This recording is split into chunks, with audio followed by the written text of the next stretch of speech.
Good evening, Sky Divas. How are you doing? Don't talk about me. But this is what you do when you're in your crash pad all day and you don't have nothing else to do. And I remember me mentioning that my skin has took a turn for the worse since I've been in Chicago. So, and I can't keep my regular regimen up that I use when I'm at home. So I'm trying to figure out ways to, do things to try to help with the moisturizer. I mean, my skin is so freaking dry. It is ridiculous and it's getting on my nerves because I'm real particular and picky about my skin. So today I just took some tea bags that I have that I get from the hotel rooms and we're going out overnights, and I emptied it in some coconut oil with some raw sugar. I made like a little facial scrub, so it's sitting on my face, and I got a towel because the raw unrefined coconut oil is starting to kind of melt, so my face is sliding off a little bit.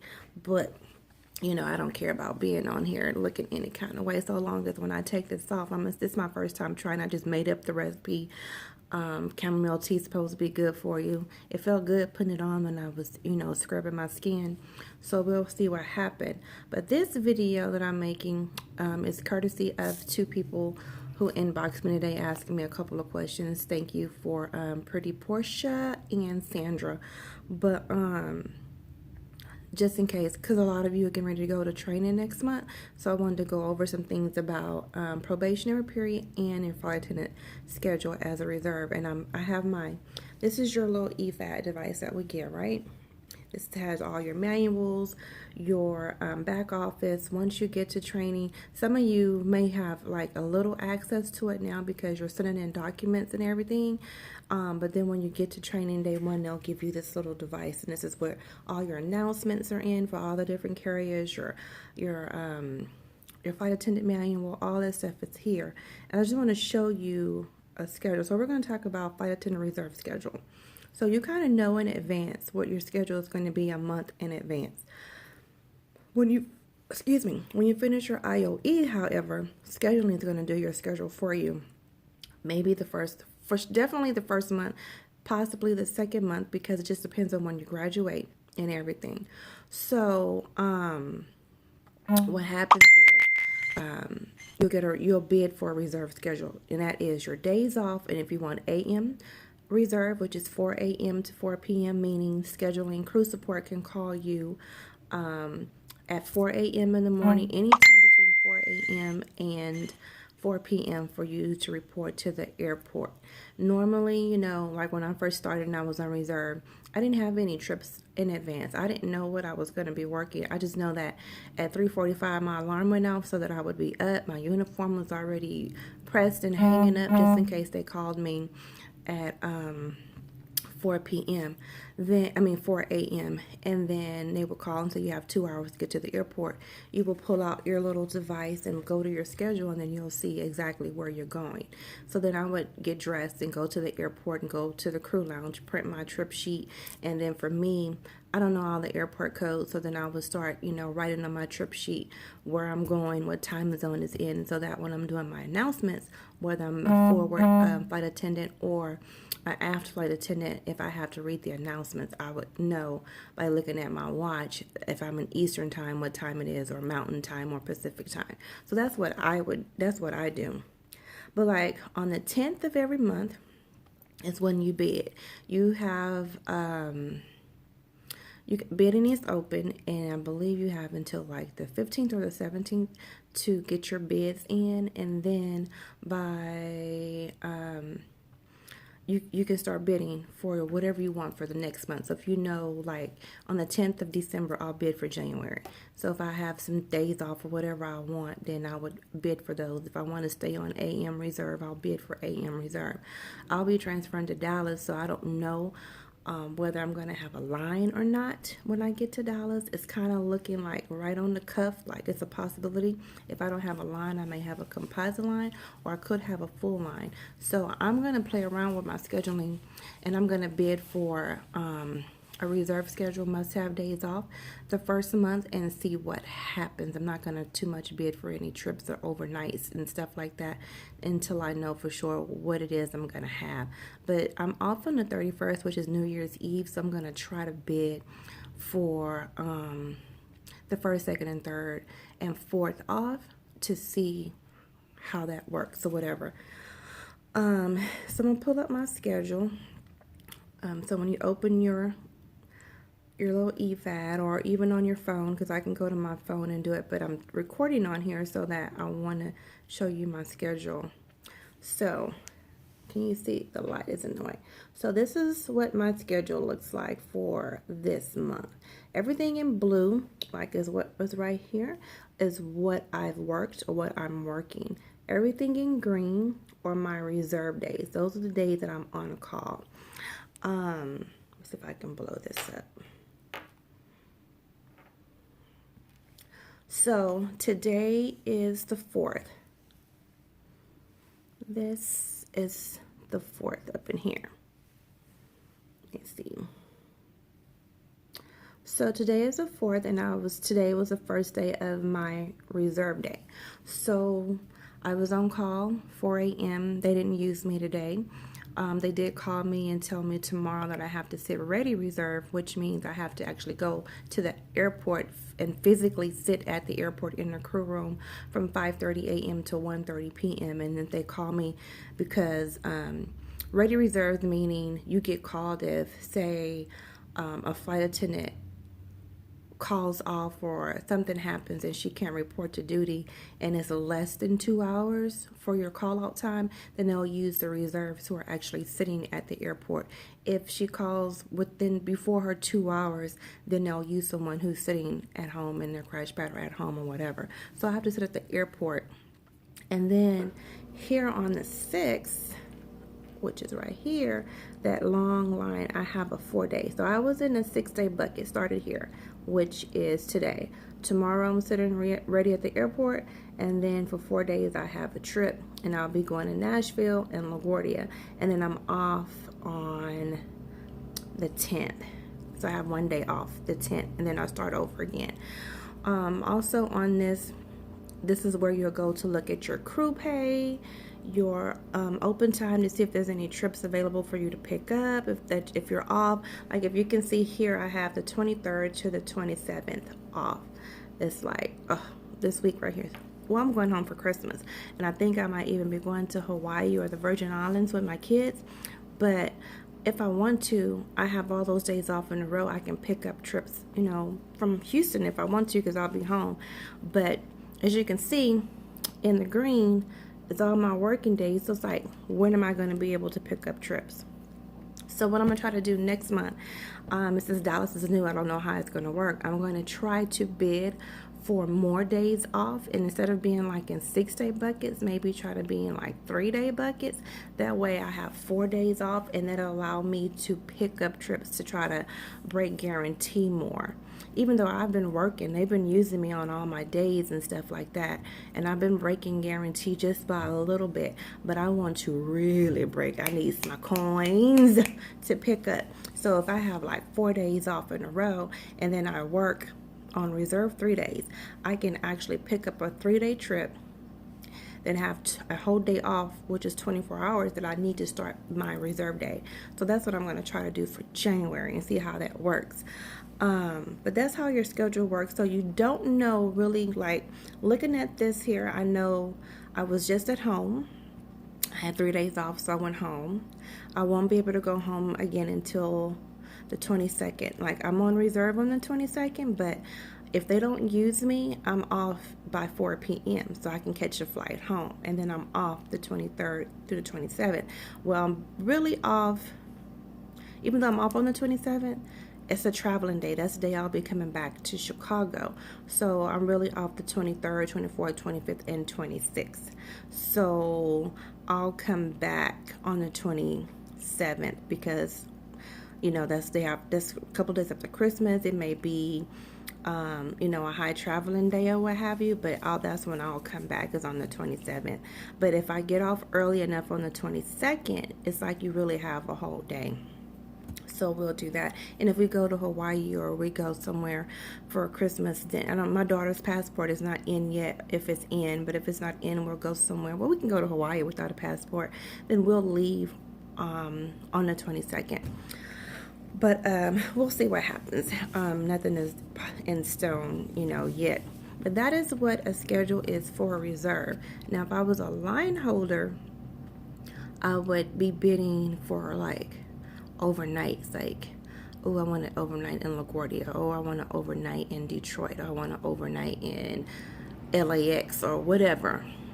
Then you go into the bidding system and you put in your criteria. You only want to fly the ERJ. You only want long overnights. You only want this. You only want that. You put in all that criteria of what you're looking for, your specifics, and then trips will pop up, and then you bid for those trips, that you want. So that's what you'll do when you're a line holder. And then, since I'm not a line holder, I haven't had that opportunity yet, but when on the 23rd of the month is when your schedule goes from your PBS system to this actual calendar right here, then you're able to go on here and drop, trips. So like if I was a line holder, this here where the green is would be blue. They would already have trips and tell me where I'm going. If there was anything that I didn't want to work or want it off, then I would just go and drop them. And that way, if I'm stuck in Dallas and I'm able to drop a whole week worth of trips, I can go home to Houston and pick up trips out of Houston instead of just having to report to Dallas. That's my goal, is to get a line and be able to drop trips. That's gonna be the key right there. Okay, I got a line, but can I drop? All right, so any other questions about that, about scheduling, let me know. If someone asks me about, can you go home on your days off? Well, yeah, you can, but where do you live? You have to look at everything. You have to look at the weather. You have to see what the weather's going to be like. I have all kind of apps on my phone for like radar and weather. I have to look at the weather in Houston. I have to look at the weather in Chicago. I have to, in advance and see what it might be like. All those things play a part, and you have to realize one thing you don't realize, that these planes, just because I'm based in Chicago, that don't mean that the plane that's coming to pick me up out of Houston is coming from Chicago. That plane could be coming from Hawaii some freaking where, and now that plane is going to Chicago. So if something happens in Hawaii or whatever, where that plane is, and it doesn't land in time in Houston, then they either have to try to find another plane or wait for that plane to come in because it's now delayed. So all that plays a part, but you'll learn all that. All right, so now about probation. Sandra asks about probation and commuting. Well, you know that this airline has a no commute policy while you're on probation, which is 365 days from your date of hire. So 1 year of probation, meaning they prefer you to move to your domicile, wherever you're going to be living at and working out of. But they can't force you to do that, right? But what they're saying is, you cannot commute to work. There's no policy in place to protect you, to protect your job if you get caught commuting and you can't get back to work because you are trying to commute. There's nothing that says you can't go home on your days off. You just can't commute to work. So like I was telling you that I'm off the 23rd through the 27th, and I'm starting reserve on the 28th. Well, my reserve time starts at 4 a.m., so what flight am I going to catch back to Chicago to be in Chicago for 4 a.m.? I have to come back the night before, the day before. But I never wait to the last flight out of Houston to come back, because if I can't get back, then that's my ass. So most commuters that have a line, they know what time the trip is going to start. So say they have a 6 p.m. flight, and they live in Houston, and I have a 6 p.m. flight in Chicago.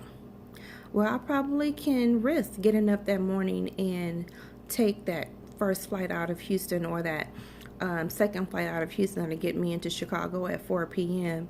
So that I can report to work for 6 p.m. But I have a line and I'm over my year probation, so I'm kind of protected if I don't make it in time. They'll get a reserve to do maybe the first 2 legs, and then by the time the plane comes back to Chicago, then I'm there waiting to take over my trip if I can make it. But since I don't have a line and I'm reserved, I don't have that protection. You just lose your job, period. If you have emergency days, you have, medical days, but you only have 4. So if you use those 4 events within your year, then you're done. You're not protected or what have you.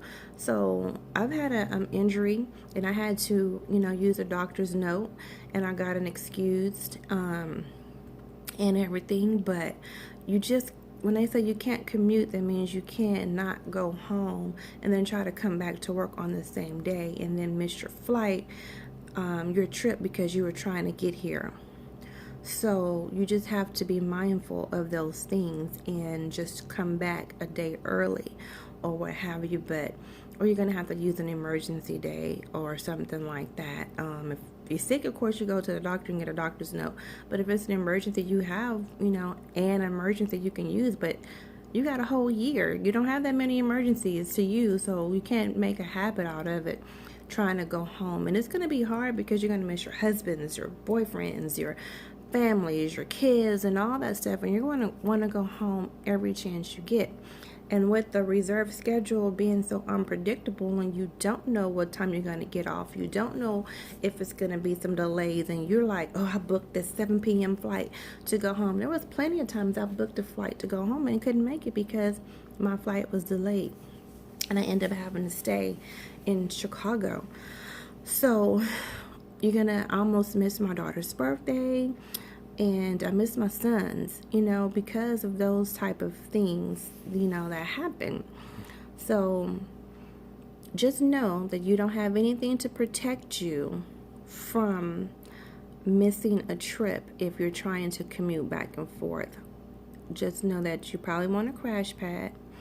Now, the thing about crash pad is that they don't want you to stay there on your days off. Like the crash pad I'm in, she allows us to stay for at least 14 days a month, which I'm never here 14 days because I'm either working or I'm gone. But if you have 4 days off in a row, she don't want you sitting up here in this crash bag because you're keeping a bed from somebody who's coming in who may have to work. So they expect you to go home with 4 days off. I mean, you should go home if you have 4 days off. You go home for 3 days, come back on your third, on your 4th day. You can do that. You can't be bringing your whole closet because this is not your apartment or your house. I have a trunk, with some things in it, and I have a drawer with my uniforms in it, and that's it.